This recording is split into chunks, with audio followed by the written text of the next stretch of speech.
এক ব্যক্তি এত পাপ করেছে যে শেষে মৃত্যুর সময় সে সন্তানদেরকে ডাকছে, ডেকে বলছে যে আমি যখন মারা যাব আমার লাশটাকে তোমরা কবর দিও না, যদি আল্লাহ পাক আমাকে ধরতে পারেন তাহলে খবর আছে আমার।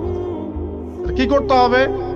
সে বলছে যে আমার দেহটাকে তোমরা পুড়িয়ে ফেলবে এবং পুড়িয়ে ফেলার পরে ছাইগুলোকে একত্রিত করবা, করে অর্ধেক ছাই সমুদ্রে ভাসিয়ে দিবা, অর্ধেক ছাই বাতাসে উড়িয়ে দিবা। সন্তানরা তাই করলো। মৃত্যুর পর আল্লাহ পাক এই সমুদ্র এবং জমিনকে বাতাসকে আদেশ করলেন যে তোমরা ছাই জড়ো করে দাও।